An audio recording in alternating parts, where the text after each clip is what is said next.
I am the cherished canary of a powerful benefactor. One fateful day, my patron was involved in a catastrophic accident, leaving his fate uncertain.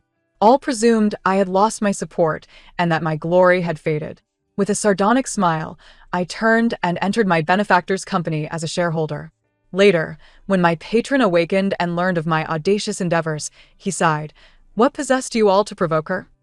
Upon hearing the news of Shenyanxi's accident, I was at the nail salon, where the manicurist was finishing my last nail under the UV lamp.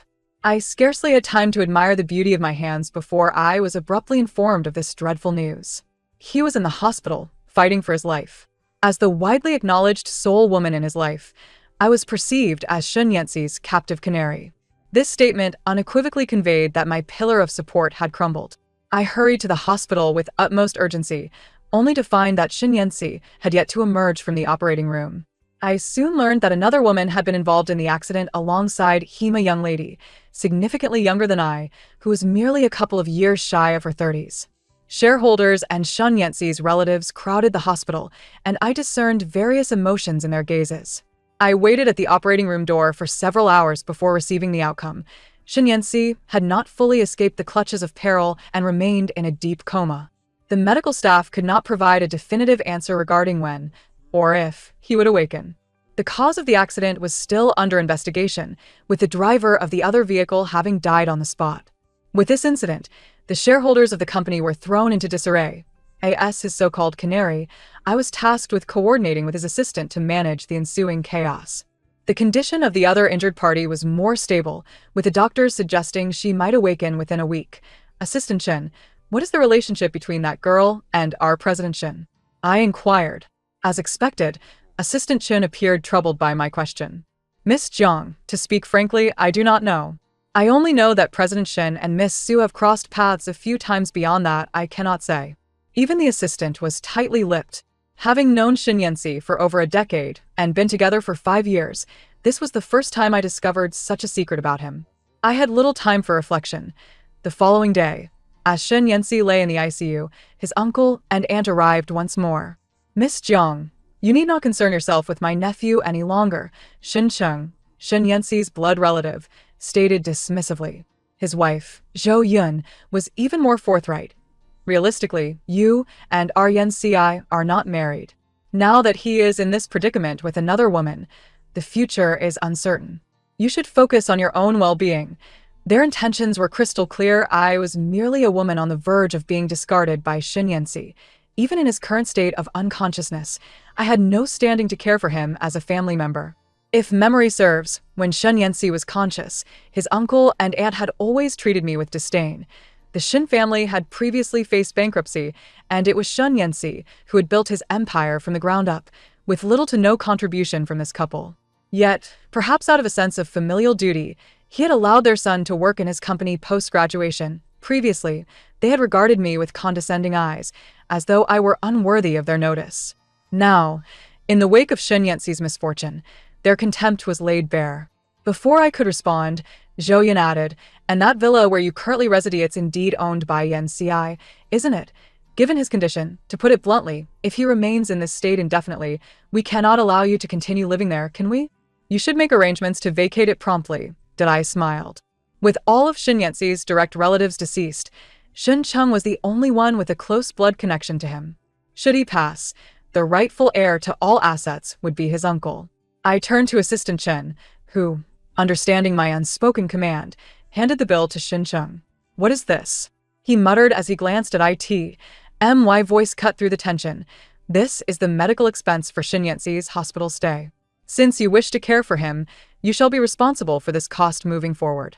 The medical equipment and medications utilized for Shenyanxi were of the highest quality and exorbitantly priced, an amount that was not insignificant.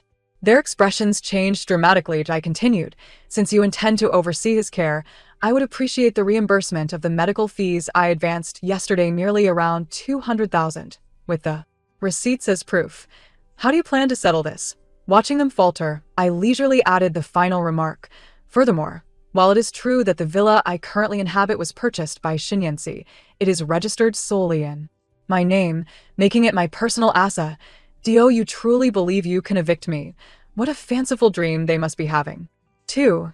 The countenance of the Shen Qing couple darkened upon hearing that Shen Yanxi had purchased a villa for me, their expressions unfit for description. Perhaps as elders, they had never enjoyed such privileges. After a prolonged silence, they scrutinized the bill before casting a glare in my direction. Clearly, they were reluctant to part with their money. Given Shen Yanxi's current predicament, he was burning through cash daily to sustain his life, with hundreds of thousands, if not millions, disappearing in mere weeks. He was a bottomless pit. The doctor had mentioned superior medical equipment available in America, and I had arranged for its procurement. If they were already distressed over a bill of several hundred thousand, what would they do upon learning that millions more would be required? Would it not cost them their very lives? Don't you live together? Aren't you aware of his password? Zhou Yun suddenly realized. Can you use his money to pay for it? I glanced heavenward and elegantly rolled my eyes. Apologies, but I am unaware of his password. This was a blatant falsehood. I knew even the password he hadn't used for years. As I observed the couple preparing to stir up trouble in the hospital, I took the initiative. Surely, you do not wish to save Shen Yanxi at all, but rather await his demise to inherit his fortune? We were in the corridor. I raised my voice, successfully attracting the attention of other doctors, nurses, and patients. Gossip is a universal inclination. Several heads turned in our direction. Jiang Shuran, what nonsense are you spouting here? Shun Chung exclaimed, his face reddening. I was unperturbed, my voice growing louder. If not, why did you attempt to drive me away? You are reluctant even to pay for his medical expenses, perhaps waiting for me to leave so you can abandon his treatment and claim your nephew's fortune? Do you not fear divine retribution for such actions? He is still so young, and you wish for him to perish? The commotion during his emergency treatment yesterday had drawn significant attention. Many were aware that a wealthy individual had been admitted, and this latest gossip was more captivating than primetime television. Hospitals are rife with gossipmongers. Whispers began to circulate among the onlookers, those burdened with guilt dread being exposed. And upon witnessing their discomfort, Shen Chung and his wife furiously flung the bill to the ground. I shall see how long you can continue this arrogance. With that, they turned and fled. I bent to retrieve the bill, then turned to Assistant Chen. Please arrange for several bodyguards to rotate at the ward door, ensuring that family members do not approach. 3. Shen Yanxi lay comatose in the hospital, while the outside world descended into chaos. First, news of the car accident surged to the top of trending topics, followed by heated disputes among shareholders during meetings.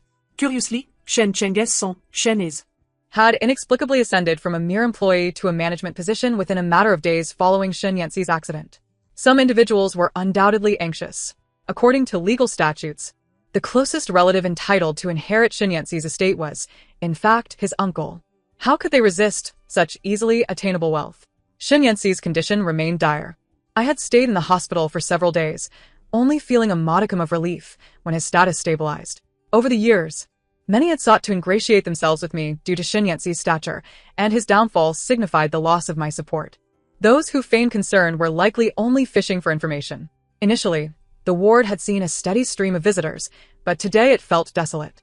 My phone even received messages from some oblivious men suggesting that now that Shen Yanxi was incapacitated, I could entertain them. It was ironic. When Shen Yanxi was conscious, they were all sycophantic in my presence. I cast my gaze upon the frail figure in the hospital bed. Even in his weakened state, his remarkable appearance was evident. Given his age, his achievements were undeniably noteworthy. The doctors diagnosed him with a slim chance of awakening. He might lie in that bed for half a month, 6 months, a year, or even several years without regaining consciousness, and sustaining his vital signs would be an immense financial burden. Shen Chung and his wife had indeed come by, but were thwarted by the bodyguards stationed outside the ward, unable to approach Shen Yanxi, even a step. They bellowed that I had no right to deny them visitation, but I paid them no heed. The hospital staff could discern right from wrong. They were well aware of who was covering the medical expenses. Moreover, family disputes are notoriously difficult for even the most impartial officials to resolve, so they typically remained uninvolved. Perhaps sensing the diminishing prospects for Shen Yanxi's recovery, the couple had not made an appearance in recent days. Leaving only a few shareholders to visit, those aligned with Shen Yanxi, who came to discuss the company's current situation with Assistant Chen. It was evident that with Shen Yanxi's incapacitation, numerous interests awaited division. As I listened to their discussions, I suddenly suggested, perhaps I should pay a visit to the company? For I was not jesting. However, when I arrived at Shen Yanxi's company, The gazes directed at me were reminiscent of those I had encountered in the hospital, albeit now tinged with disdain and contempt. Assistant Chen, why have you brought an irrelevant person to the company? Someone immediately interjected.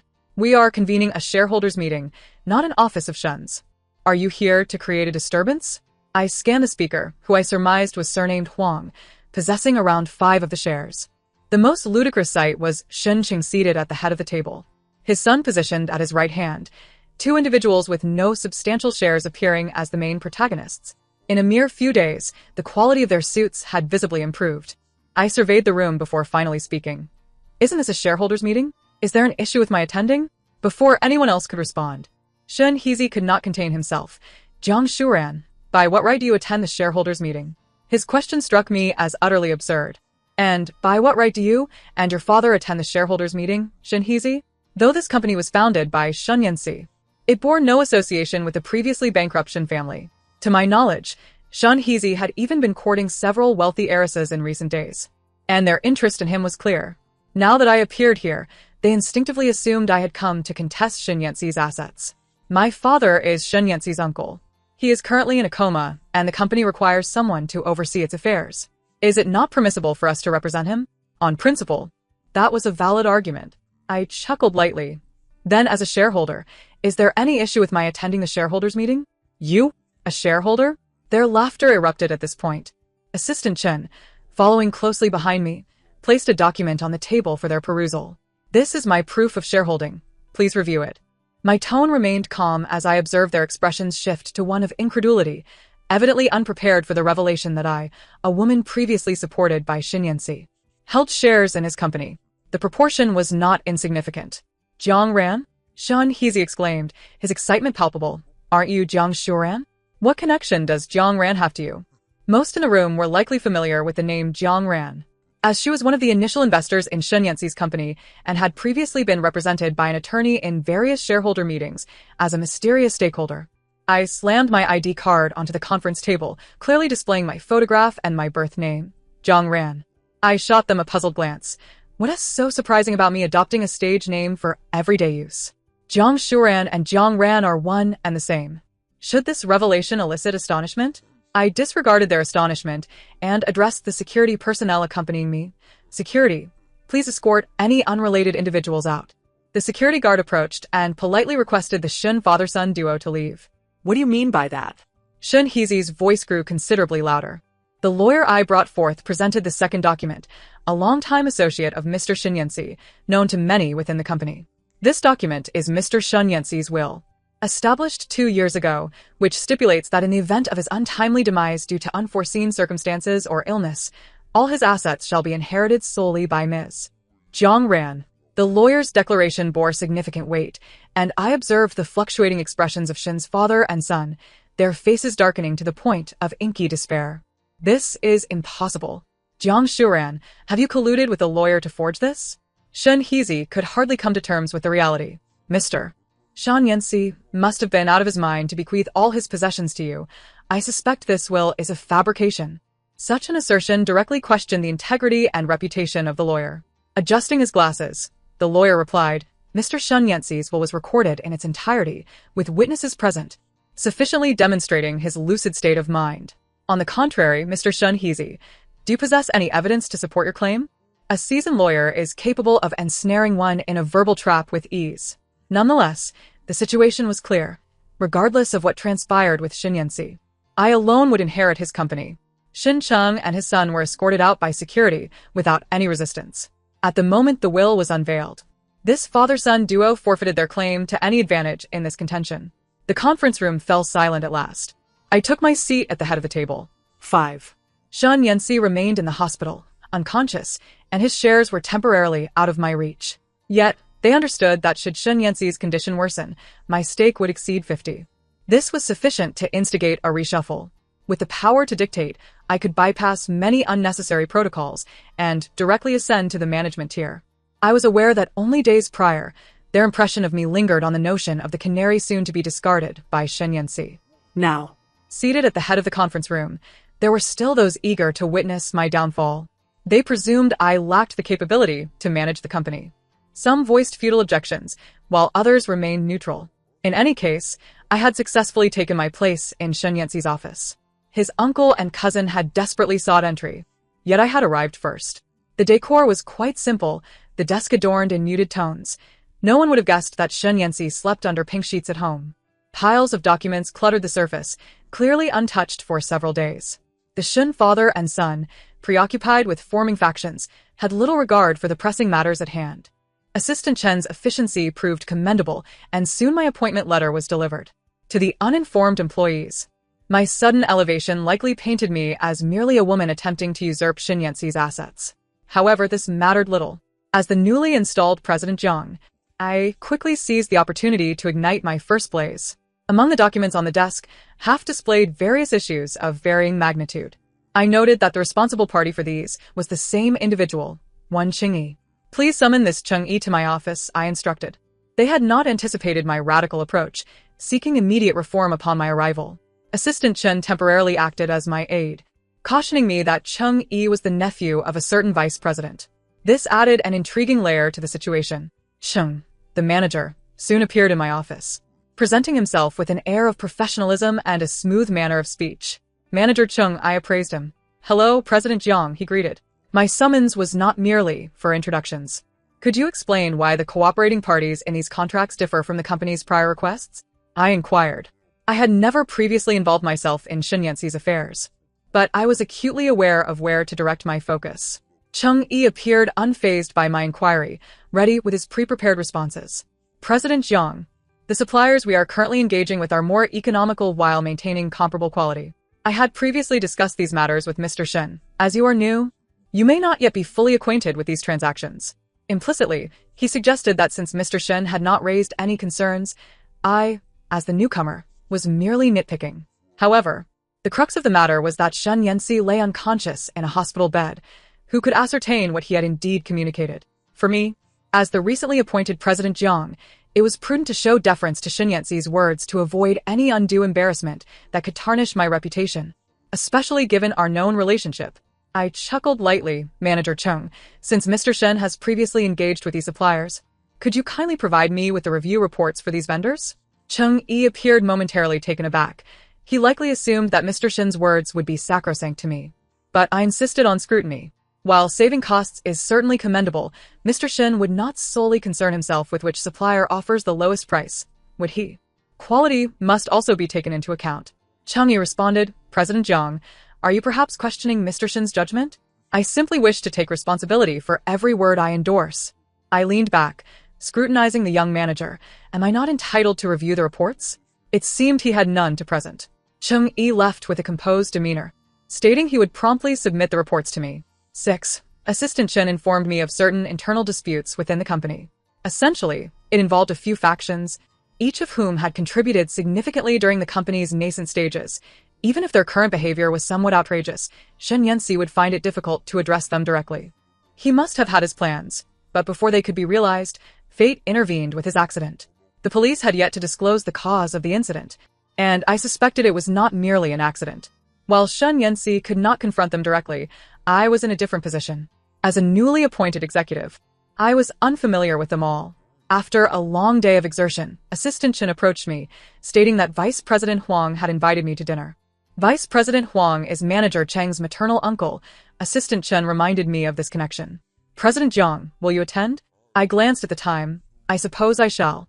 The venue chosen by Vice President Huang was a bustling Western restaurant, where conversation should not be overly secretive. "President Jiang, you've arrived," he exclaimed warmly upon spotting me.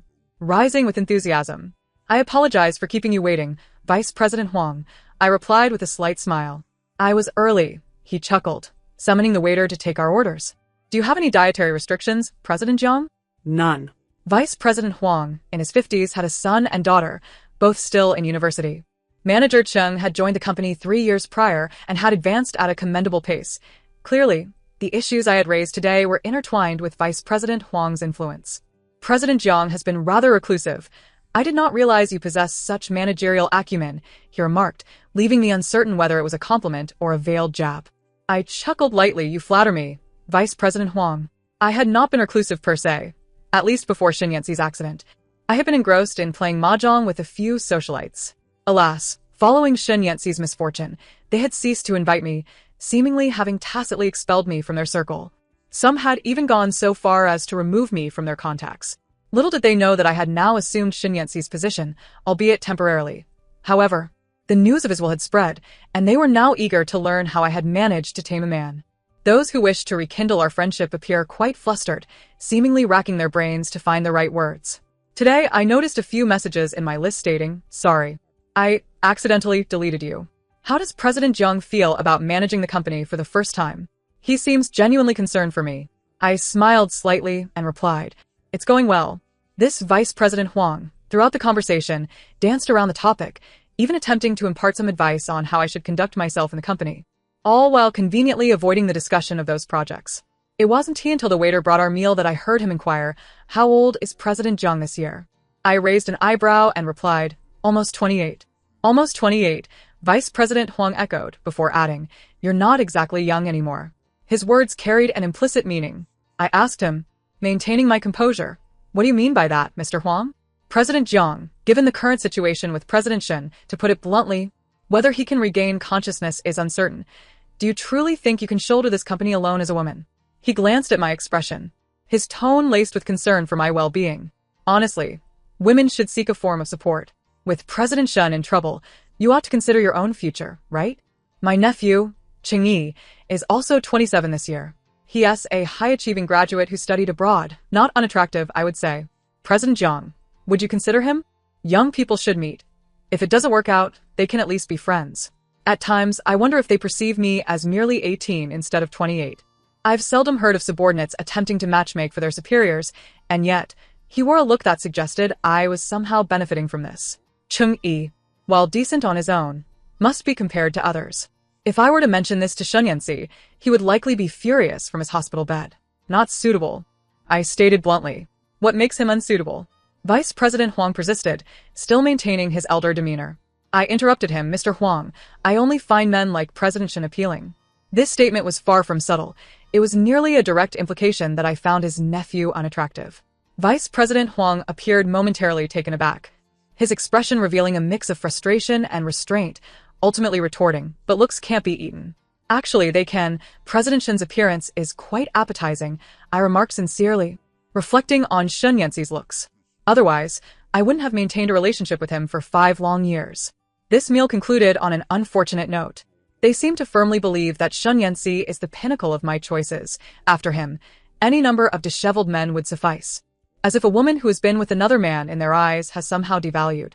On the 8th day following Shen Yanxi's car accident, I learned that the girl involved in the accident had awakened, albeit with temporary amnesia. Her family was by her side, and I refrained from entering. I stepped into Shen Yanxi's hospital room, which had been outfitted to the highest specifications of the hospital, with equipment that I had procured at great expense. The rest was left to fate.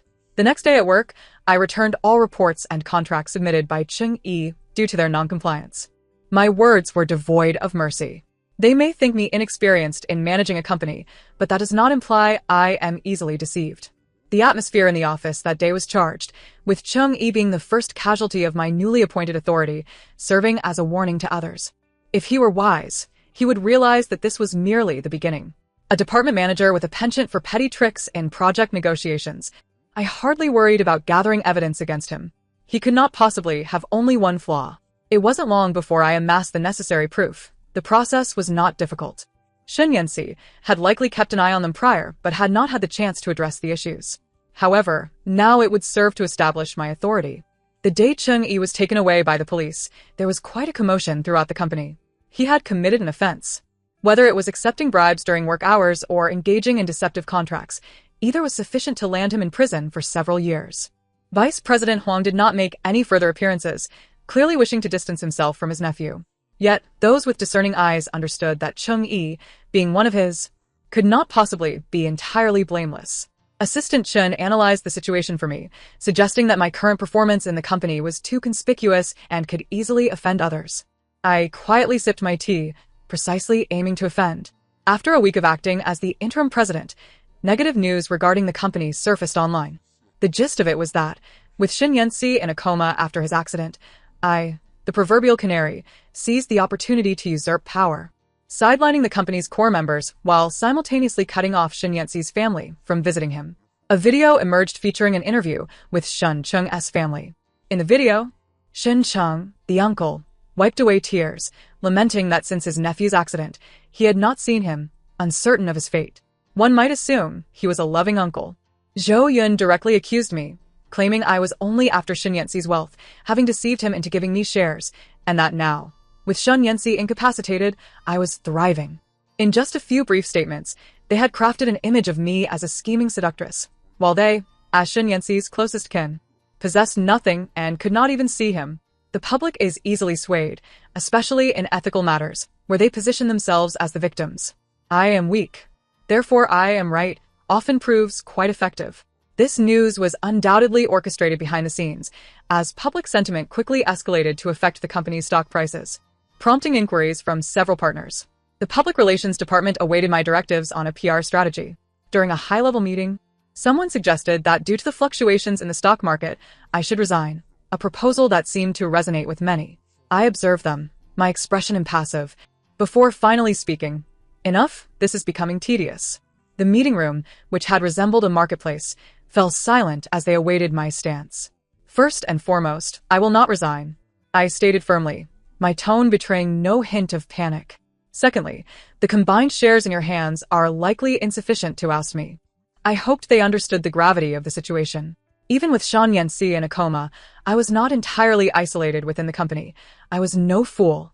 And there was no reason to perpetually offend others. Alliances must still be cultivated. Those outside are unaware that the individuals who were dismissed are currently seated in the police station. Am I eliminating rivals or merely purging the company of pests? Think about it. Mr. Huang, I called out to Vice President Huang. I've heard that Cheng Yi is taking all the blame while at the police station.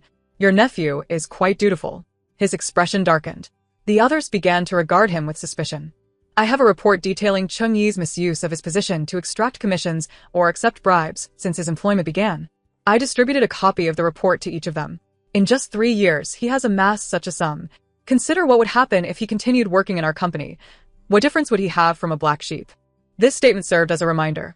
If Cheng Yi could accumulate so much in 3 years, what about Vice President Huang? As for the fluctuations in the stock market, have you all never witnessed such occurrences? I addressed them directly.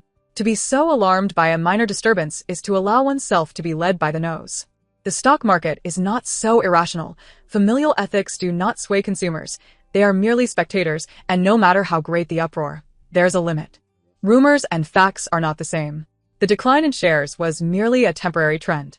The public relations department acted swiftly, and clarifications were issued promptly. My shareholding could be traced back to the company's inception, and the dismissed employees had corroborating evidence from the police. Finally, there is the Shen family.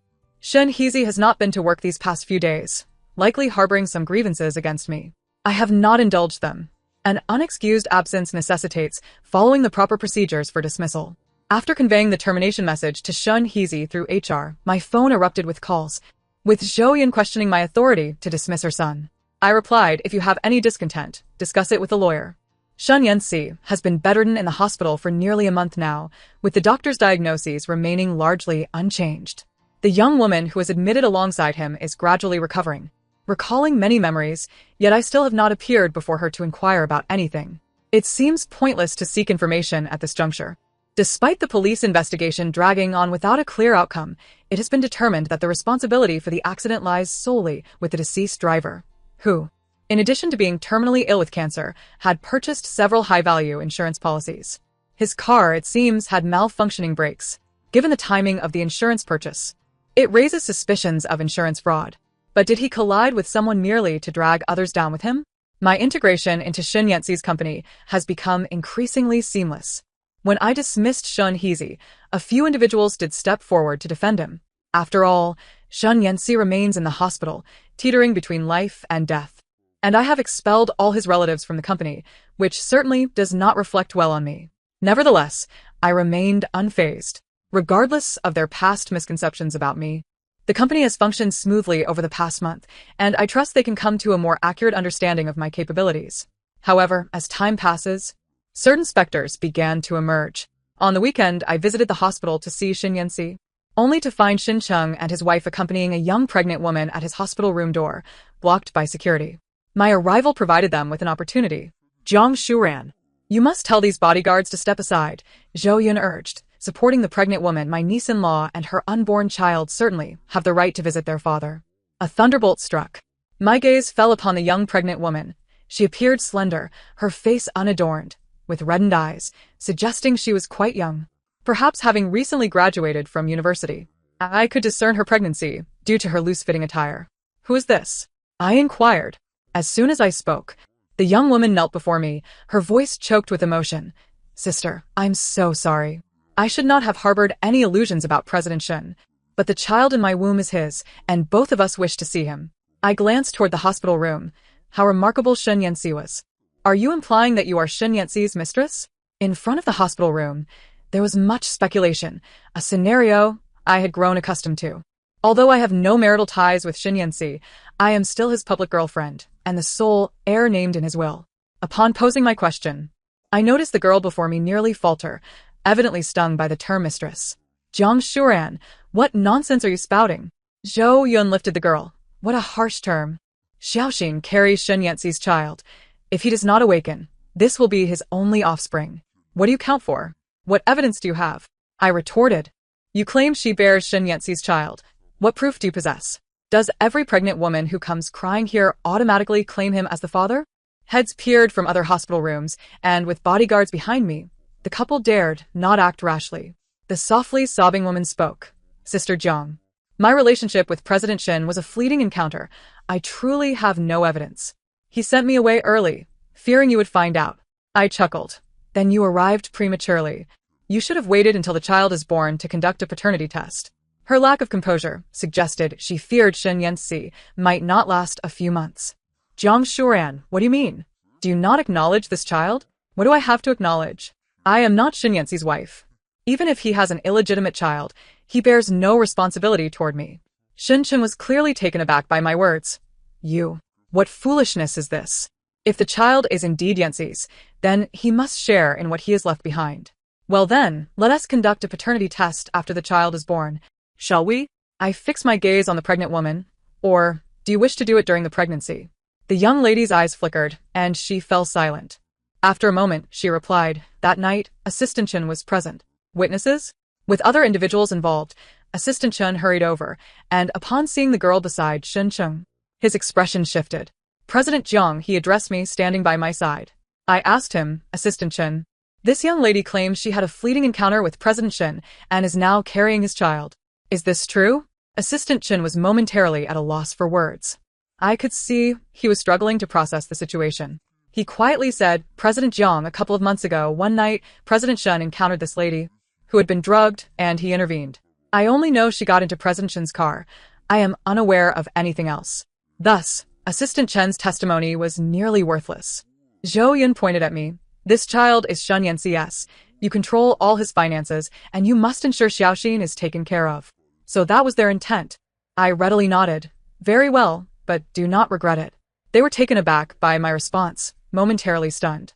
I made a call, and soon someone arrived to escort the pregnant woman away. Shen Cheng and his wife tried to follow but were stopped. I only agreed to take care of this young woman. Not you too, I stated. Jiang Shuran, what do you mean? If you dare act recklessly. If anything happens to the child in Xiaoxin's womb, the ancestors of the Shen family will never forgive you. Zhou Yun's voice was loud. I smiled, rest assured. I will take good care of this young lady, and I will certainly protect the child she carries. Watching them depart, I narrowed my eyes. Have someone investigate her social circle. At such a time, everyone who emerges is, unsurprisingly, driven by self-interest. This young pregnant woman, named Su Xian, has recently graduated from university and works as a teller at a bank, with a rather shallow resume indicative of her fresh entry into the workforce. However, I cannot underestimate a young girl bold enough to confront me with her pregnancy in search of a father. According to her prenatal examination report, Ms. Su is indeed approximately 9 weeks pregnant. Shen Yanxi lies incapacitated in his hospital bed, unable to even defend himself. I received a call from the caregiver I hired for Su Xian, informing me that her emotional state was highly unstable.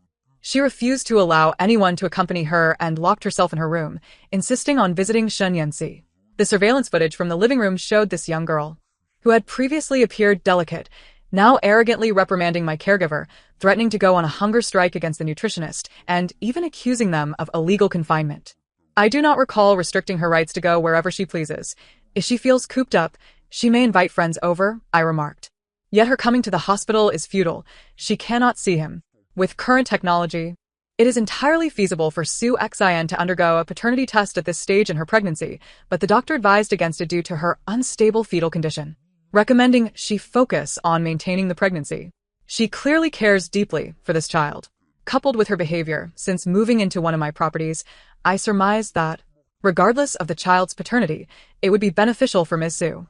I, too, am eager to discover who the child's father is. Assistant Chen, please disseminate the information that President Shen has a child. Make sure it is widely known. Assistant Chen. Huh? I cannot help but wonder where Shen Yanxi managed to find such a capable assistant. Assistant Chen's skills are remarkable. It would be splendid if he could continue to work under my supervision. Soon, several shareholders called to verify the news, and I did not conceal the truth. One by one, they urged me to show magnanimity, suggesting that I should at least provide a lifeline to the mother and son. I smiled amiably and acquiesced. This green hat looks rather splendid. Instead of seeking out those mediating shareholders, Miss Su chose to confront Shin Cheng and his wife, which led me to suspect that perhaps they were the easiest to deceive. Before long, the entire company became aware of the fact that Shen Yanxi had placed a metaphorical green hat upon me prior to his accident, and many gazes directed my way were tinged with sympathy. I regarded these glances with indifference until a voice broke the silence. Is it not the case that President Jiang has lost love but gained wealth? At that moment, their sympathy seemed to evaporate. The treatment for Shen Yanxi at the hospital continued, and news was perpetually sought after. One fateful day, the hospital issued a critical condition notice, prompting me to arrive at the hospital by 3 in the morning. By 6 that morning, word had spread of Shen Yanxi's dire state, and inquiries began flooding in. During this time, Miss Su, who was with child, insisted on visiting the father of her child. I ordered her to be stopped, and she resorted to self-harm as a means of coercion against her caretakers. When the phone rang, the voice on the other end sounded helpless. I remained indifferent to the self-harm of Miss Su. She undoubtedly cherished the child within her more than anyone else, and her threats held no weight over me. However, I instructed, let her go, do not impede her. I then made another call. Keep an eye on her. I spent the day at the hospital, and by evening, Miss Su, her eyes swollen from weeping, arrived, accompanied by the Shun family. They stood at the door of the ward, vociferously accusing me of being a cold-hearted woman. The Shin couple had once lived a life of luxury. Even after the Shin family went bankrupt, they managed to salvage a final sum and did not live poorly. They prided themselves on their status, yet in that moment, they resembled common folk, throwing tantrums. I stood with my bodyguards, preventing them from approaching me. The number of guards at the ward's entrance had doubled, further convincing others that Shen Yanxi was indeed on the brink of death, and that I was determined to monopolize his entire fortune, barring anyone from visiting him. They even went so far as to alert the police, causing quite a commotion. I remained at the hospital for a considerable time, only departing late into the night, driving myself away. 10 minutes into my drive, I sensed something was amiss. The brakes of my vehicle appeared to have failed. The traffic was sparse, but the darkness of the night obscured my path, and certain stretches of road were poorly illuminated. I cannot fathom how I managed to remain calm. During that harrowing ordeal, I attempted various maneuvers suited for brake failure, yet none proved effective, and the car showed no signs of slowing down. I inhaled deeply and called the police. Hello, I am currently on National Highway 2. My license plate number is. My brakes have failed. The hazard lights were flashing, and oncoming vehicles were deftly avoiding me. However, ahead lay a stretch of road with heavier traffic, and I needed to come to a stop before reaching it. This was my first encounter with such a situation, and the voice of the officer crackled through my earpiece. The adrenaline surged, my heart raced, and my palms grew clammy. The brake pads seemed utterly unresponsive, and I could even hear my own breath. Ahead lay a torrent of cars. If I proceeded, the potential casualties would be catastrophic. There was a curve ahead, flanked by trees. Gritting my teeth, I wrenched the steering wheel, and the vehicle spun violently, crashing into a tree by the roadside with a deafening thud. In that instant, the airbags deployed, and the impact was fierce. I was momentarily disoriented and uncertain of my injuries. Shortly after the collision, sirens filled the air. I had just left the hospital, only to return once more. The good news was that I had not sustained any serious injuries. However, it soon became apparent that my accident was no mere accident. It was classified as a criminal case. The brake pads bore clear signs of deliberate tampering, and when I arrived at the hospital, my vehicle had been in pristine condition. The police began reviewing the hospital's surveillance footage. It was evident that someone had sabotaged my car, and it was difficult not to connect this incident to the fate of Shin Yanxi's assets. The police, naturally, were far more efficient at investigating the case than I could ever be. They swiftly identified a suspect. The surveillance camera that captured the area where I parked had conveniently malfunctioned, yet through cross-referencing other footage, the perpetrator was apprehended. I did not recognize the individual, but the suspect confessed to the crime, claiming it was a random act and that he did not know me. A random act that just so happened to target me seemed less credible than my assertion of being Qin Shi Huang. Before long, the police discovered that the suspect's relatives had recently engaged in substantial spending and had received unexplained funds. The suspect ultimately admitted to being under orders from another party. He was a patient suffering from renal failure, unable to wait for a donor, and lacking the means to afford a transplant. Someone had approached him with an offer of a substantial sum of money in exchange for a small favor. He had been surveilling my movements for several days prior to damaging my brake pads. However, the individual who orchestrated the hit was unknown even to him. The trail appeared to go cold. At that juncture, I provided the police with information about several individuals. Following my miraculous survival, my workplace shifted from the office to the hospital. My ward was not far from Shin Yanxi's. Although I was in the hospital, the commotion I stirred was considerable. Within a few days, several employees from Shin Yanxi's company resigned, all of them doing so voluntarily, as if they had caught wind of something. Those who departed were willing to leave, yet those truly benefiting from dividends were reluctant to part ways. I could not comprehend how Shin Yanxi had previously tolerated the transformation of his company into such a state, but I am not one to endure any form of injustice. My methods were not as gentle as Shin Yanxi's. The sentiments of others in upper management toward me were far from favorable, as I had unknowingly ruffled many feathers. The accident I endured revealed two significant truths. The individuals behind the scenes were growing anxious, and those who stood to inherit Shin Yanxi's estate were equally restless. I spent several days in the hospital, making it a point to visit Shin Yanxi daily. When he lay there, he resembled a sleeping beauty. The police brought forth new developments, having taken several shareholders from Shin Yanxi's company in for questioning. One of them was placed under criminal detention. I soon received news regarding this shareholder, Sun Yixian. I recalled this shareholder, not only due to his considerable shareholding but also because Shin Yanxi had once taken me out to dine with him. He was an old acquaintance of the Shin family. Having provided substantial assistance when Shin Yanxi first embarked on his entrepreneurial journey, he was still employed at the company, one of the few shareholders with any real influence. I had not anticipated this turn of events.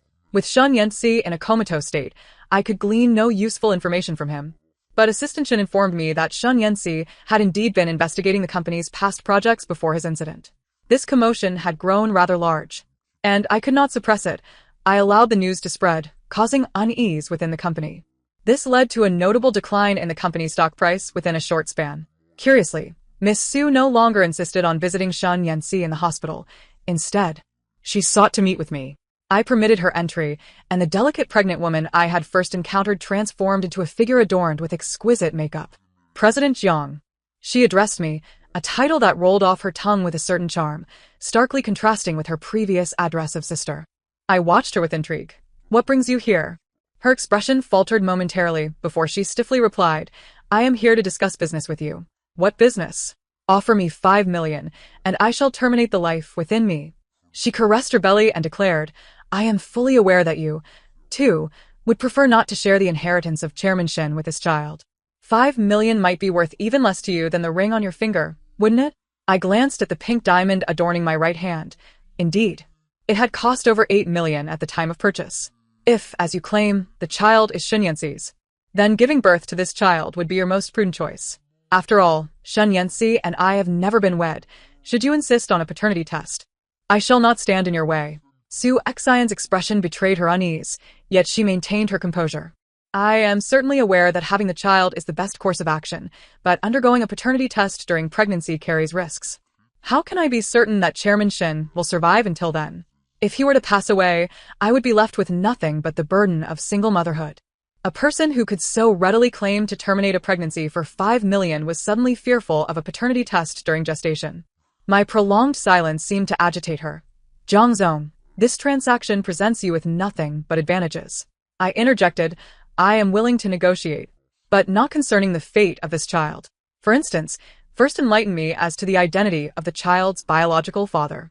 Is it not Sun Yixian? She abruptly halted. I engaged in an exchange of information with Miss Su. While her demand seemed modest to me, the value of what she offered did not equate to the price. I was not in need of funds, nor was I in the business of charity. Not just anyone could extract a profit from me. For a considerable period thereafter, I heard naught of Miss Su, yet she had provided some invaluable information. Sun Yixian was indeed the father of the child she bore, and she had shown me the evidence she had clandestinely preserved.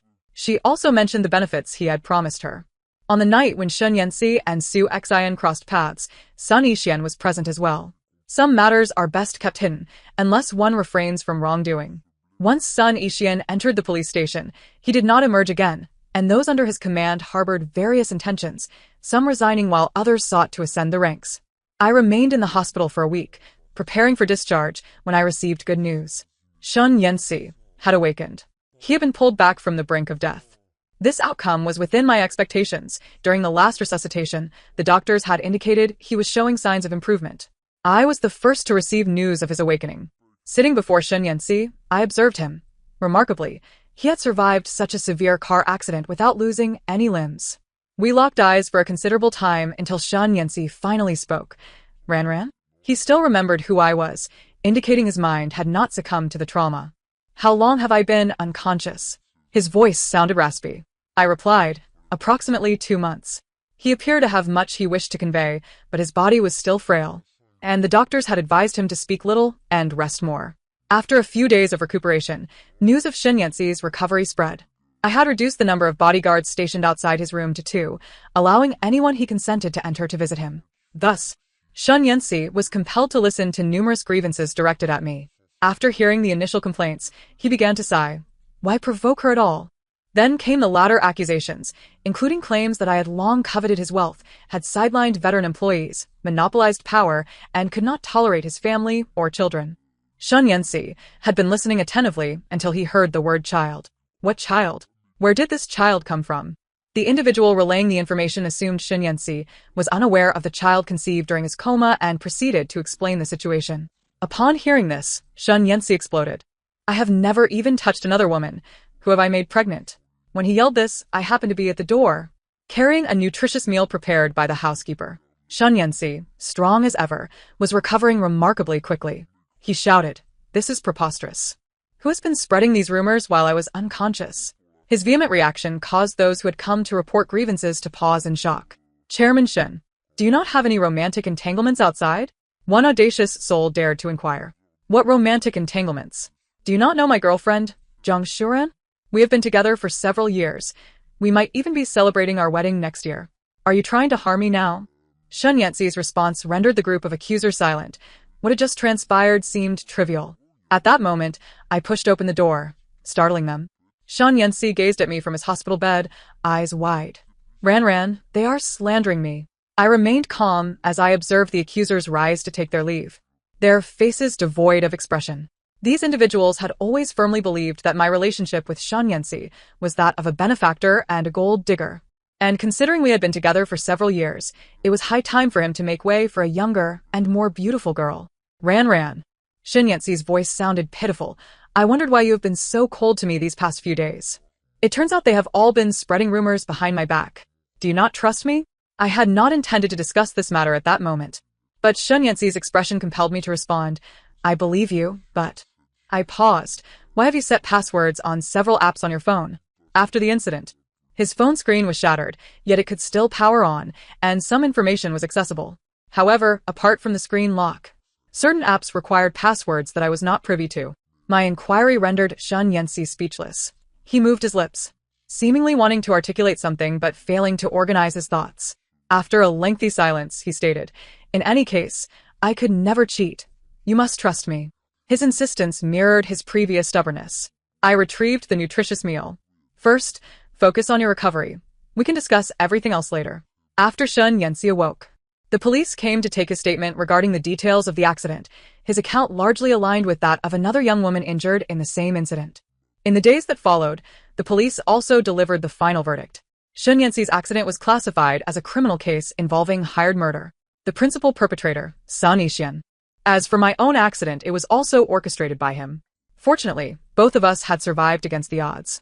On the day the results were revealed, Shen Yanxi remained silent on his hospital bed for an extended period. I sat beside him, refraining from interrupting his thoughts. Sun Yixian had once been a figure whom Shen Yanxi greatly respected. He had genuinely provided substantial assistance during the early days of his entrepreneurial journey. Due to this trust, many of Shen Yanxi's projects had been entrusted to him, until shortly before the accident when he discovered that Sun Yixian had developed a gambling addiction and had embezzled funds multiple times. Even so, Shen Yanxi had been willing to give him another chance, offering him a grace period to repay the money without pursuing legal action. Yet, he had likely underestimated the madness of a gambler.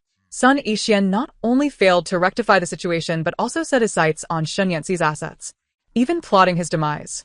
I found myself at a loss for words to comfort him. Shen Yanxi had traversed a difficult path, always striving to repay those who had supported him during his lowest moments. I had invested a small sum in his startup, and in return, he had granted me a 20 stake. After several years of dating, he had bequeathed everything to me in his will. Shen Yanxi was no fool. He saw through many matters with clarity. Of course, before the Shen family's downfall, he had been somewhat naive. Shen Yanxi embraced me, resting his head on my shoulder for an extended period. I remained by his side for a long time, while the world outside continued to spin at a rapid pace. The matter of the company's upper management hiring an assassin to murder the boss has indeed come to light. Those who were once promoted by Sun Yixian have all kept a low profile, likely astonished by the extent of their president's madness. Shortly after Sun Yixian entered the police station, his wife hastily divorced him, and he readily complied with the separation. His ex-wife subsequently took their children abroad. Shen Yanxi's injuries were severe, requiring a lengthy recuperation of 100 days, which proved to be quite troublesome. Later, his uncle and family came to complain, alleging that he had dismissed their son. Shen Yanxi was already aware of this incident. "Uncle, I've heard more than just that. I learned that just 2 days after my accident, you and Heise infiltrated my shareholders' meeting?" Upon hearing this, Shun Cheng's expression soured. "Yanxi, I am your uncle. Isn't it normal for me to manage your affairs while you are in trouble?" "Uncle, I am no longer a child, and I do not need to be coddled," Shen Yanxi replied. In truth, considering Shen Yanxi's capabilities, he had not been particularly kind to Shen Cheng's family over the years, but they were hardly deserving of kindness. When the Shen family went bankrupt, shortly after Shen Yanxi's parents had passed away, his grandparents owned a villa that had been fully paid for by his parents to provide for their old age, which the Shen Cheng family currently occupied. According to inheritance laws, it was indeed Shen Cheng, the sole heir, who was entitled to it, but when Shen Yanxi was starting his own business, they were not inclined to contribute anything. While Shen Yanxi's parents were alive, that couple had enjoyed many benefits from their elder brother and sister-in-law. Human sentiment is reciprocal. Shen Yanxi stated, "I heard that Heise was dismissed for unexcused absences, and he received the compensation due to him. If he does not value his position here, then he should seek employment elsewhere." He had no intention of reinstating Shen Heise. At this point, Shen Cheng became anxious. Yet he seemed unaware that he was the one in need. He pointed at me, exclaiming, "You are utterly bewitched by that vixen. She will eventually bring about your ruin." The security escorted him out. Shen Yanxi remained in the hospital for a while before being discharged. His executives eagerly awaited his return to regain control. Yet it was ultimately I who managed affairs. In a sense, I appeared to be a con artist, feigning affection and wealth while staying by Shen Yanxi's side. As he recuperated at home, he occasionally participated in online meetings. His close friends visited him, and upon confirming he was all right, they all gave him a thumbs up, declaring him fortunate. After regaining some color, Shen Yanxi resembled the youthful man he once was in his early 20s, when he would be approached by talent scouts. "Darling, are you off work?" Shen Yanxi, clad in a black shirt with buttons carelessly fastened, revealed his exquisite collarbone adorned with a necklace. I wondered why he opted for such a flamboyant appearance at home. My gaze lingered on him for a moment before I redirected it, asking, "Have you eaten?" "No. I was waiting for you," he replied. "Then let us eat first." Shen Yanxi inquired, "Did you ever feel bored when I was working late or entertaining clients?" I looked at him quizzically. Why would I be bored? I could invite friends for mahjong or shopping for leisure.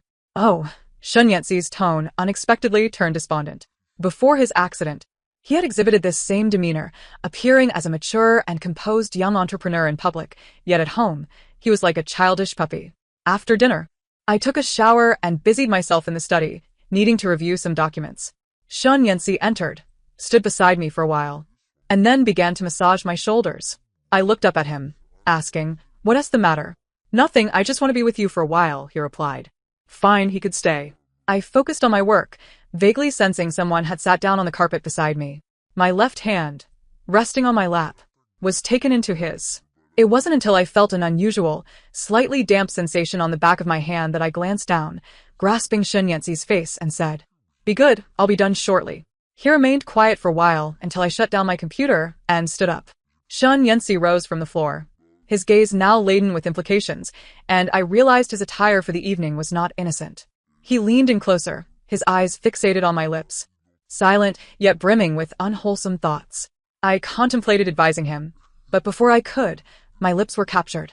"All right," I said after a moment, pulling away, my lips tingling. Shun Yanxi seemed oblivious to my words.